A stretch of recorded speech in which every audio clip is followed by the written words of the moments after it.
Mining শ্রীমণিতে সকলকে welcome করছি। আমি আনিকা ইকনাথ। আজ আমরা একটি বিশেষ মুহূর্তের সাক্ষী হতে যাচ্ছি। ড্রিমওয়ে হোল্ডিংস লিমিটেড এবং বাংলাদেশের অন্যতম খ্যাতিসম্পন্ন আন্তর্জাতিক স্থপতি শতাব্দীর প্রিন্সিপাল আর্কিটেক্ট রফিক আজমের কোলাবোরেশন সাইনিং প্রোগ্রামের। এই কোলাবোরেশন সাইনিং প্রোগ্রামের মাধ্যমে ড্রিমওয়ে আইকন রেসিডেন্সের স্বপ্নময় যাত্রা শুরু হতে যাচ্ছে। যে বাংলাদেশে একটা বসুন্ধরা একটা প্রেস্টিজিয়াস রেসিডেন্সিয়াল এরিয়া, সেই জায়গাটাতে এরকম একটা প্লট যেখানে একদিকে 100 ফিট রাস্তা পূর্ব দিকে এবং এটার উত্তর পাশে একটা 50 ফিট রাস্তা এবং তার দুই সাইডে তো লেক আছেই, ইভেন 50 ফিট রাস্তার উল্টা পাশে আরেকটা লেক। তো আমরা এটা বলতে পারি যে একটা 3 সাইডস লেক একটা প্লট এবং ল্যান্ডের সাইজটাও সুন্দর, 65 কাঠা। তো যেহেতু সব দিকে খোলা এরকম একটা প্লট, ফাইনালি যখন নিতে পারলাম জমিটা, তারপরেও চিন্তা করলাম যে এই জমিটাকে সুন্দর ব্যবহার এবং সর্বোচ্চ ভালো মানের একটা বাড়ি করতে হলে আমরা কিভাবে একজন ভালো আর্কিটেক্ট পেতে পারি। তো প্রথমেই যেটা আসলো স্যার, অবভিয়াসলি আপনার নামটা আমাদের মাথায় আসলো। তো আমরা চিন্তা করলাম যে কিভাবে আপনার মাধ্যমে আমরা এই জায়গাটার সর্বোচ্চ ব্যবহারের মাধ্যমে ঢাকার ভিতরে ওয়ান অফ দ্য বেস্ট একটা কন্ডোমিনিয়াম প্রজেক্ট আমরা করতে পারি। এটাকে কিভাবে স্যার আরো সুন্দর করা যায় সেটা অবশ্যই আপনি কাজটা করবেন। আমাদেরকে যদি স্যার একটু সংক্ষেপে, আমরা যারা এখানে ওয়েট করছিলাম, আপনাদেরকে যদি একটু বলতেন। ধন্যবাদ রাজ ভাই। প্রথমেই তো আমি বলবো যে আমরা খুবই সৌভাগ্যবান যে এরকম আপনারা আমাদেরকে মনে করেছেন, সুযোগ দিয়েছেন আমাদেরকে। তো এখানে আসার পরে যেটা আমার কাছে খুব বিস্ময়কর মনে হলো যে এদের তিন দিকে কিন্তু লেক জমিটা, এবং লেকের একটা পাশ হচ্ছে দক্ষিণ, একটা পশ্চিম, একটা উত্তরে, আর পূর্ব দিকে হচ্ছে রাস্তা।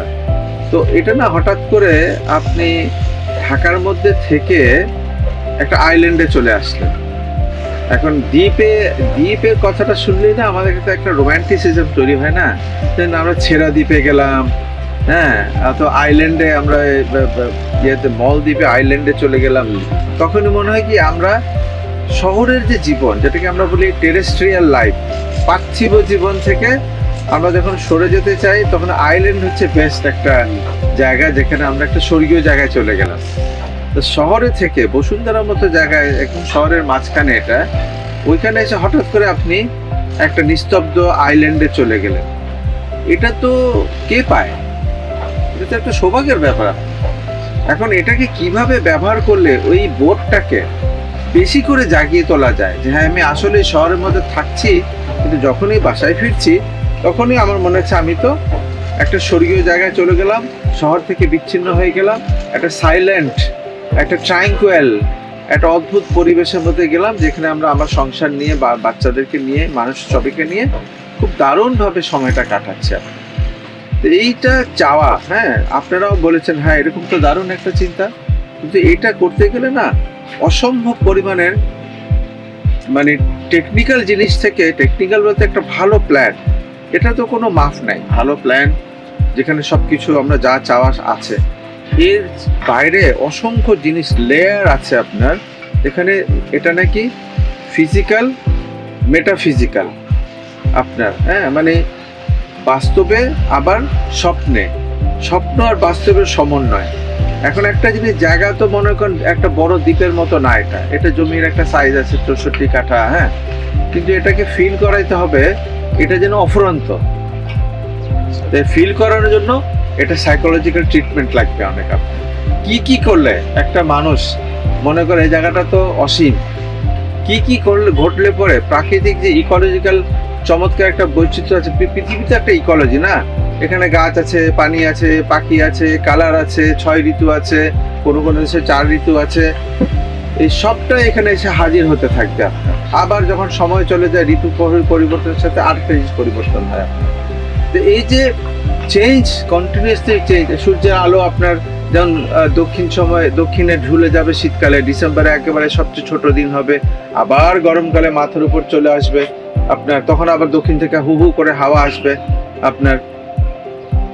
পুরো যে প্রকৃতির যে নির্মাণ কৌশল, আল্লাহ তাআলার যে নির্মাণ কৌশল আছে, এটাকে সম্পূর্ণ কাজে লাগিয়ে এখানে পরিবেশটা তৈরি করতে হবে এমন করে যে এটাই তো দৃশ্য সারা দুনিয়াতে যা দেখেন আপনি, হ্যাঁ, সব তো এখানেই আছে।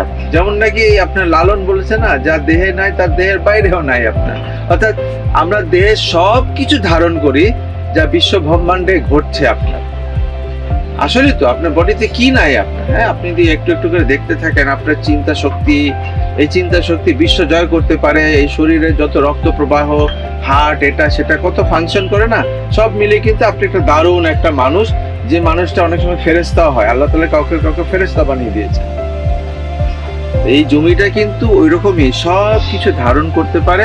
আমি শেষমেশ একটা নিঃস্ব মানে একটা বাচ্চাকে ধারণ করতে পারে, যে নাকি ফেরেশতার মতো, এবং এই জায়গায় সে মনে হবে যে ফেরেশতা সেখান থেকে নেমে আসছে, স্বর্গ থেকে নেমে এসেছে, এই স্বর্গেই অনেকখানি স্বর্গের আবহাওয়া নিয়ে সে বড় হচ্ছে এই উদ্দেশ্যে সে শিখবে, এবং একদিন সে সারা দুনিয়াটাকে স্বর্গ বানানোর জন্য তারা কাজ করবে। এটা হচ্ছে আমাদের উদ্দেশ্য।